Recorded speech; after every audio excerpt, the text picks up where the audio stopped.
I shut down one of our most profitable lead sources and even let go some team members.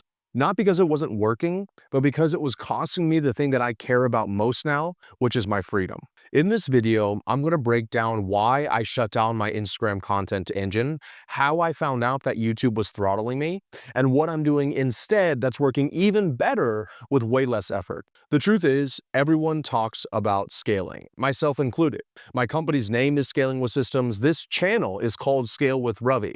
But what I found is the vast majority of people who talk about scaling have never actually done it. AKA, they've never actually felt the weight of scaling your business. These are mostly people in the $0 to $1 million a year range, where they have never actually built a team or had multiple product lines, or even had to put themselves out there, had more risk, had more haters, whatever else it is. And so for them, it's easier to say, oh, I want to scale, I want to scale, I want to scale, instead of actually taking a step back and figuring out, why do I want to scale? And most of us want to scale, not just for scaling, but we want to scale because we think it's going to bring us this end state that we actually want. And of course, just like all the other adages that we've heard, it's not exactly about doing this thing and sacrificing what you have right now to get to this end state. It's figuring out, how do I get to this potential end state while still loving and enjoying the journey the entire time? And about, I don't know, 18 months ago, I was sitting down with a good friend of mine. He's made tens of millions of dollars online. And he was saying, you know what, Ravi, I just made a hard decision that I want my business to feel lighter. And immediately it clicked to me, because I remember when my business felt light. I remember when things were fun and easy. And I'm not going to say that they aren't right now, because that was 18 months ago and I had made some radical changes. I stopped hosting or going to meetings I no longer wanted to do. I stopped promoting products or services that sure made us a lot of money, but I just didn't enjoy fulfilling anymore. And I just stopped doing anything in the day-to-day work environment that didn't truly make me happy. Now, does that mean we shut everything down? No. I mean, we're making more money than we ever have before. And yes, there was a little bit of a turbulent period, but the important thing is that now my calendar is free. I literally only work on the couple of things that I enjoy to do every single week.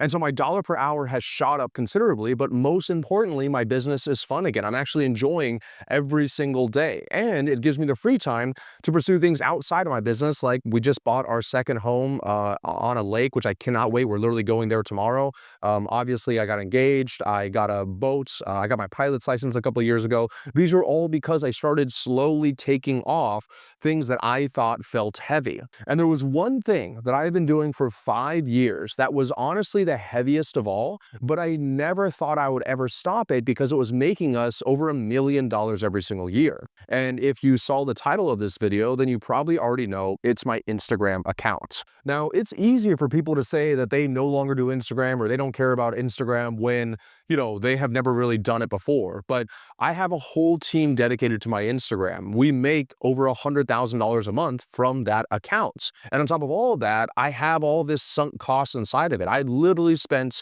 probably at this point hundreds of thousands of dollars on team members and different elements for my Instagram account. Plus, I have literally spent hundreds, or probably at this point thousands of hours creating the content for that Instagram. I have over 3,000 reels on my Instagram accounts. And so I always did Instagram and gave it my all. But after I had started shedding away all those things that I didn't like anymore, and as I just felt my business becoming lighter and lighter and things were becoming more and more fun, there was still one thing every other week I had to do that I always would regret. And the funny thing is, once you start taking all of the weight off, it actually shines a spotlight on the one or two things you're still doing that you don't want to do anymore. And of course, it was Instagram. Now, don't get me wrong, I love Instagram in the sense that it has made us a lot of money, and we use it for our clients to help them make a lot of money, especially if they already have an audience on that platform. But I'm in a little bit of a unique scenario. Number one, I am way more bullish on YouTube. I think YouTube's way stronger. We get way more qualified leads from YouTube. And I actually really enjoy both consuming content and creating content for YouTube, where I don't really enjoy it on Instagram. And number two, when I first started really like getting into business and posting on my Instagram account, I'm really openly transparent about this. I actually originally bought about 60,000 of my Instagram followers in order to try to kind of give me social credibility when I was first starting out. It was just so hard for me to sign clients. And honestly, everybody was doing it back then. I'm not making excuses. I don't even think it's that big of a deal, if I'm being honest with you. But this was like 4 years ago, 5 years ago, and everyone was doing these giveaway things back then. And so, I bought all of these giveaways and I got a bunch of followers. But the problem was that none of these followers actually cared about my content. They just wanted the free, handbag or purse or whatever the hell else that they were offering in that giveaway. And so the problem with me, the unique situation I'm in, is that I was putting in what I would consider 8 or 9 out of 10 effort on my Instagram account, and I was getting about 2 out of 10 out of it. And I know a lot of you are going to say, I would love to make over $100,000 a month from your Instagram. And I know back then that was very, very valuable to me. But I've made enough money now and am making enough money where $100,000 a month isn't enough for me to do something that I don't want to do anymore. And I knew that by still doubling down on this platform that wasn't really working because it wasn't reaching the people that needed to reach, because the account was kind of getting throttled, because it was some bot followers back then, and I was running all the numbers and comparing them to some of my clients' accounts who are exploding. We're getting 6, 7, 8, 9 booked calls every single day. Even one of my portfolio companies, they have an account there selling something for $30,000. We're getting on average 4 booked calls a day just from some Instagram Reels. And that's grown very quickly to over $350,000 a month just from Instagram Reels. I knew that the effort I was putting in wasn't equaling the output that I was getting from it. And ironically enough, the most difficult aspect of letting this thing go was actually that, number one, my ego was so attached to Instagram. Like, I teach my clients how to use Instagram. I have followers on there. I have people that message me all the time. We're making money from there. And the second thing was that I had people on my team whose sole purpose was to help me grow my Instagram. And so if I wasn't going to grow my Instagram anymore, I was going to have to potentially let those people go. And so because I had this ego in there, and because I didn't want to let these people go because I really like these people, I did this way longer than I should have. But as we're coming up to a new quarter right now, I am at the point where I'm just like, you know what, anything that I don't truly love and enjoy, I'm getting rid of. And so I had made the decision to at least take a pause on Instagram for anywhere from 1 month to 4 months and beyond, so that I could focus more on the platform and the channel that I know brings us an unbelievable amount of high quality leads and money with about 1/10 the effort, and I enjoy it even more. Now, of course, if you followed me for any amount of time, then you know that I'm talking about YouTube. I have dozens of videos on this channel and other channels where I go really in depth about why YouTube is powerful, so I'm not going to cover it here. But in shorts, 1 out of every 2 of our high ticket sales, the last thing they do before they become a client of ours is they watch a YouTube video. And I have really, really in-depth tracking software that lets us know that. So literally out of almost $30 million in sales, about 50% of it can be attributed to YouTube. There's no other platform or channel that ever has, doesn't even come close to that, especially when you talk about profit at the end of the day. And yet here I was still kind of spreading myself thin, doing multiple things instead of going all in on the thing that really, really worked well for me. So when I decided to stop Instagram, it allowed me to take a deeper dive inside of YouTube. And I started checking out the analytics, and I started looking at my analytics compared to some of my clients, compared to some of my portfolio companies. And I started noticing another interesting trend that I never would have noticed if I was still splitting my time across all these different channels. And what I noticed was that YouTube as well was throttling my reach. Now, I know that I might sound like somebody who's literally creating all the excuses in the world, but please, please, please bear with me in that on Instagram, I have over 60,000 real followers. I have over 3,000 actual posts, and I've been doing it for 5 years. So you can verify all of that through a website like Social Blade. On YouTube, I've been doing it for almost 5 years now. I have over 560 published videos, some of them 1 to 2 hours long. I think the average is 40 minutes long. And I have some huge names that follow me on there. And I've helped my clients build really massively successful YouTube channels. So I'm not just like this guy who's coming on here and being like, oh, YouTube doesn't work, Instagram doesn't work, or oh, I'm being throttled. Actually, ironically enough, that was one of the reasons why I stayed doing some of these things for so long, because I didn't want to be the person that came up with the excuse of the algorithm. But the more and more I went into it, the more I realized that I actually was getting throttled on YouTube. And let me explain why. You see, the way that YouTube works is it's called audience fragmentation. So essentially, whenever you publish a video, it shows it to your core audience, those that subscribe to you and that have watched your videos from the very beginning, essentially. And the problem is that after that core audience, if they like that video, it'll show it to a wider audience and a wider audience and a wider audience, and they'll keep on testing levels of audience. So these people have loved Ravi from the very beginning. So do they like it? They like it. Let's go further. Let's go further. Let's go further. Let's go further. And so what I realized was that the core audience on my YouTube channel, well, remember, I've had this YouTube for over 4 years now, and my #1 videos on those channels are very much search related and very much tactical or how to. So for example, my #1 video is how to use ClickUp. I think my #2 or top 5 videos is like how to use Asana, how to use Zapier, like how to use Slack, how to use Loom. So I was really early on ranking for all these really great terms. But the problem is that if you're interested in Asana or ClickUp or Loom or Zapier, does that mean that you are a high-ticket coach, consultant, course creator, or online service provider? Probably not. It doesn't guarantee that very fact. And even if you were, you're coming and you're watching a how-to video and you're not exactly being like, wow, I need to work with this person. You're like, wow, this guy's really teaching me a lot. Thanks so much. I got this thing and I'm hopping out. I mean, think of the last how-to video you watched on YouTube. Did you check out all their other videos and subscribe to the channel? Probably not. You saw what you needed to see, and you hopped off and you did that thing. So the problem was that core audience that I was getting from YouTube was those how-to people. They could be middle managers at, Fortune 500 companies or small mom and pop shops down the road. It didn't mean that they were my ideal avatar.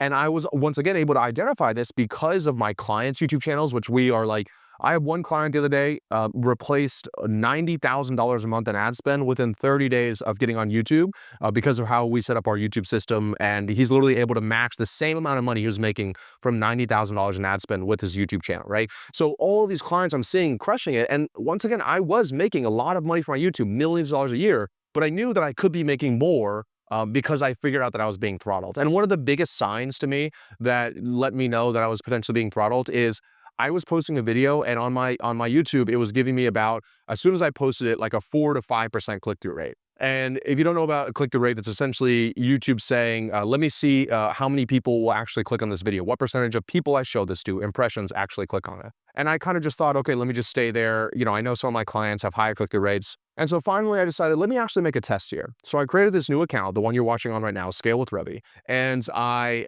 posted a video there, a brand new video, nothing different than what I normally do. It wasn't like I did this insane thing, literally the exact same style of video, me sitting down with an iPad writing. Immediately, it started with a 14% click-through rate. And now it's leveled off at about an 11% click-through rate, and it's getting viewers every single day. And so the other thing that was a telltale sign to me was that a lot of my old videos, anytime I posted a video, majority of the traffic would either come from search, which is good, but it's very slow growing, or it would come from channel pages, which means that somebody found my YouTube from my email sequence, from my Instagram, someone sent it to them, blah, blah, blah, and then they were hopping around my channel, clicking on different videos. And both of those are really great, but it's not leveraging the whole power of the YouTube platform, which is really the browse and suggested. And believe it or not, these new videos on this new channel, exact same everything, those are getting the vast majority of traffic, like 80% are on browse and suggested. And literally overnight, I saw one of my videos, the impressions were going like this, and then it just shot up through the roof. It went from like 4,000 impressions to 16,000 impressions from when I went to bed and when I woke up in the morning, because it's being tested on the larger YouTube algorithm on browse. It's on the discovery page when you land on YouTube. I can't remember the last time I had one of my videos on my old channel do it. And the truth is, my old channel did have a bunch of breakout videos. For example, Q3 and Q4, if you go back there, I had legitimately the two most profitable months I had all year in Q3 and Q4, like a 60% close rate. We had like a 95% show up rate. We were making so much money. It was insane, pure profits. And that was because I had these YouTube videos hitting one after the other, but it was still a little unpredictable. It would be like 3 would hit, 6 wouldn't. 2 would hit, 8 wouldn't. And it wasn't like they would hit and then it would be like, oh, this one's pretty good. It was either a slam dunk out of the park or absolutely garbage, less than 2,000 views, So that also kind of signaled to me, okay, I think this is something wrong with the algorithm. And so on this new channel, sure, I'm not getting 60,000 views on the first video that I put up there, but I'm already seeing a lot of momentum going in the right direction. And so I now know that this was the right move. And I only found out about this because I decided to go deeper on it because I'm no longer doing Instagram. And now that I'm actually doing the full-time YouTube thing for one of our traffic sources, I'm also now going even deeper, creating SOPs to split test titles and thumbnails. And I'm kind of able to actually squeeze out more from a video that was doing pretty well. I changed the title and thumbnail last night. It went from an 8% click-through rate to an 11% click-through rate, right? So I'm learning more and more, all because I decided to stop the thing that I wasn't even enjoying in the first place and quadruple down on the thing that worked very, very well for me.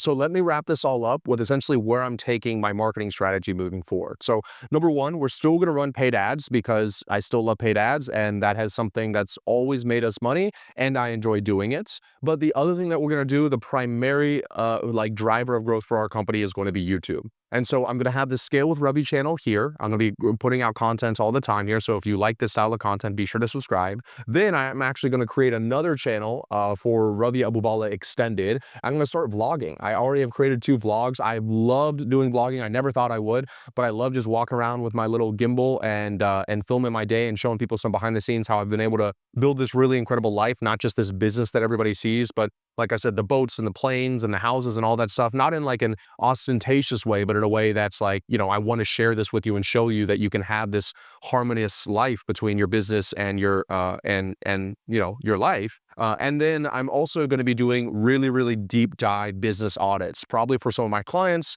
and maybe even for some strangers, where I either have them come in person or we do it virtual. And pretty much what people pay me quite a bit of money to do, I'll do it on YouTube, where I'm going to identify what's the biggest constraint holding their business back, and then give them the playbook and the plan in order to solve it on that call there. I think we're going to put that on this channel as well. So hopefully you guys are going to enjoy that. And the whole reason I shot this video was really to help hopefully give you permission. What are you doing right now in your business that you absolutely hate, that you like regret doing every single time you do, that you dread doing, looking at on your calendar whenever you have to do it? And what are you trading for that? It's almost always going to be money. And how much money are you truly making from it? And would you be okay in making less money but being happier? Or would you actually do the math and figure out that if you doubled or quadrupled or 10x down on the thing that you know you should be doing and maybe that you enjoy doing, could you offset any kind of loss of money by doing the thing that you don't want to do? So hope that was helpful. Make sure to go and subscribe, comment down below if you guys have any questions, and I'll see you in the next one.